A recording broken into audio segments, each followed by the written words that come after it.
Hello friends, welcome to Gomathi's kitchen. நம்ம இன்னைக்கு பார்க்க போற ரெசிபி பாத்தீங்க அப்படினா இந்த குளிருக்கு ஏத்த மாதிரி நல்ல சுட சுட இட்லியோட சாப்பிடுற மாதிரியான ரெண்டு வகை சட்னி தான் இப்போ எப்படி செய்யலாம்ங்கறத பார்க்க போறோம். இப்போ வாங்க எப்படி செய்யலாம்ங்கறத பார்க்கலாம். Gomathi's kitchen-ஐ சப்ஸ்கிரைப் பண்ணாதவங்க சப்ஸ்கிரைப் பட்டனை பிரஸ் பண்ணிக்கோங்க. உடனுக்குடனே அப்டேட் வேணும் அப்படினா பக்கத்துல இருக்க பெல் பட்டன்ல ஆல்ங்கற ஆப்ஷனை மறக்காம பிரஸ் பண்ணி வெச்சுக்கோங்க.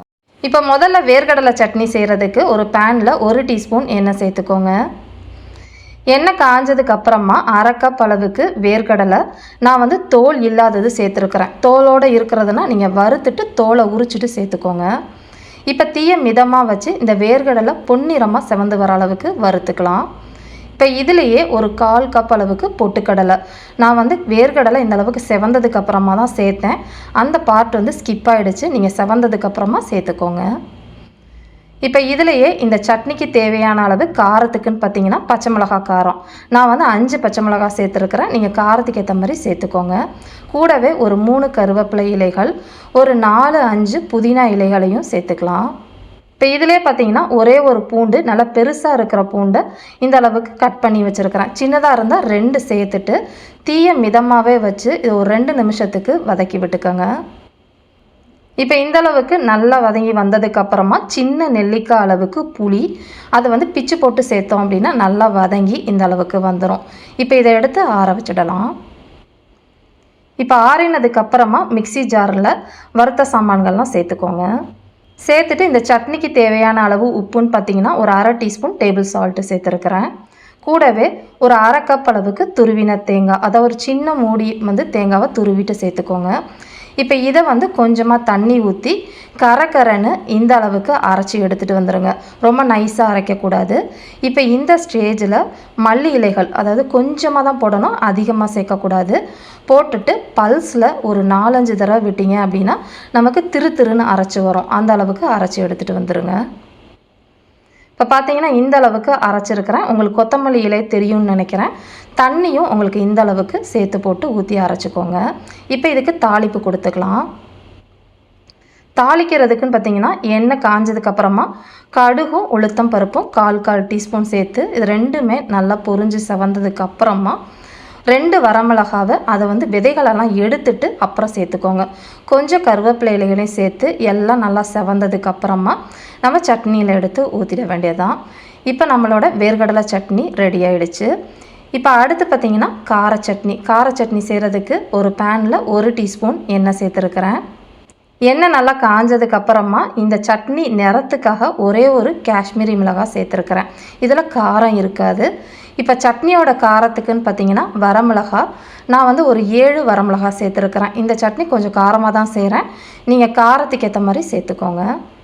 கூடவே ஒரே ஒரு பூண்டு, நல்லா பெருசாக இருக்கிற பூண்டு 1 சேர்த்துருக்கிறேன். சின்னதாக இருந்தால் 2 சேர்த்துக்கோங்க. இப்போ தீயை மிதமாக வச்சு இது ரெண்டுமே நல்லா செவந்து வர அளவுக்கு வதக்கிக்க போகிறோம்.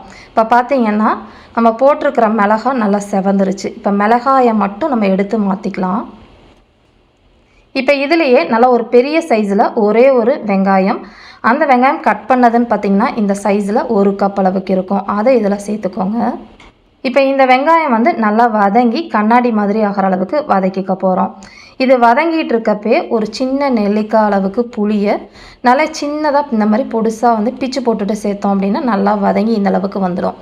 இப்போ ஒரு 1/2 டீஸ்பூன் அளவுக்கு டேபிள் சால்ட்டு சேர்த்தோம் அப்படின்னா இன்னுமே உங்களுக்கு சட்டுன்னு வதங்கி வந்துடும். இப்போ இந்த அளவுக்கு நல்லா வதங்கினதுக்கப்புறமா எந்த சைஸில் நீங்கள் வெங்காயம் எடுத்தீங்களோ அதே சைஸில் ஒரே ஒரு தக்காளி எடுத்துக்கோங்க. இப்போ இந்த தக்காளி நல்லா குழஞ்சு வர அளவுக்கு வதக்கிக்கலாம். இப்போ இந்த அளவுக்கு நல்லா வதங்கி வந்ததுக்கப்புறமா எந்த சைஸில் பூண்டு எடுத்தீங்களோ அதே சைஸில் இஞ்சி சேர்த்துக்கோங்க. இஞ்சி போட்டு வதக்க வேண்டாம். இப்போ வறுத்த நம்ம மிளகாயும் இதில் சேர்த்து 2 கிளறிட்டேன். அடுப்பு ஆஃபில் தான் இருக்குது. இப்போ இந்த அளவுக்கு இருக்கிறப்ப இதை எடுத்து நல்லா ஆற வச்சுருங்க. ஆறுனதுக்கப்புறமா மற்ற சாமான்கள் போட்டு அரைச்சிக்கலாம். இப்போ மிக்சி ஜார்லன்னு பார்த்தீங்கன்னா ஒரு 1/2 கப் அளவுக்கு துருவின தேங்காய் சேர்த்துக்கலாம். கூடவே பார்த்தீங்கன்னா நமக்கு இனிப்பு புளிப்பு காரம்லாம் நல்லா நம்ம எடுத்து காட்டுறதுக்கு சின்னதாக வெல்லம் சேர்த்துருக்குறேன். இப்போ நம்ம வதக்கி ஆற வச்சுருந்த சாமான்கள்லாம் சேர்த்துக்கலாம். இப்போ இதிலேயே பார்த்தீங்கன்னா நல்லா கொஞ்சமாக தண்ணி ஊற்றி நல்லா நைஸாக கொஞ்சம் தண்ணியாகவே அரைச்சிக்கோங்க, ரொம்ப கெட்டியமாக வேண்டாம். இப்போ நம்மளோட கார சட்னி ரெடி ஆகிடுச்சு. தாளிக்கிறதுக்குன்னு பார்த்தீங்கன்னா இதே மாதிரியே எண்ணெய் காஞ்சதுக்கப்புறமா கடுகும் உளுத்தம் பருப்பும் ஒரு 1/4 டீஸ்பூன் அளவுக்கு சேர்த்துக்கோங்க. இது ரெண்டும் நல்லா பொரிஞ்சு செவந்ததுக்கப்புறமா ஒரு வரமிளகாவை கிள்ளி போட்டு சேர்த்து செவக்க விட்டுக்கலாம். இப்போ இதிலேயே கொஞ்சமாக கருவேப்பிலை இலைகளும் போட்டுட்டு மிளகாய் எல்லாம் நல்லா செவந்து பொரிஞ்சதுக்கு அப்புறமா எடுத்து நம்ம அரைச்சி வச்சுருக்கிற சட்னியில் சேர்த்துடுங்க. இப்போ நம்மளோட 2 சட்னியுமே சூப்பராக ரெடி ஆகிடுச்சு. இதே மாதிரி அளவுகளோட இந்த சட்னியை நீங்களும் செஞ்சு பாருங்கள். செஞ்சு பார்த்துட்டு எப்படி இருக்குங்கிறத கமெண்ட் பண்ணுங்கள். வீடியோ பிடிச்சிருந்தாலும் கமெண்ட் பண்ணுங்கள், லைக் பண்ணுங்கள். மறக்காமல் கோமதீஸ் கிச்சன் சேனலையும் சப்ஸ்கிரைப் பண்ணி வச்சுக்கோங்க. தேங்க்ஸ் ஃபார் வாட்சிங்.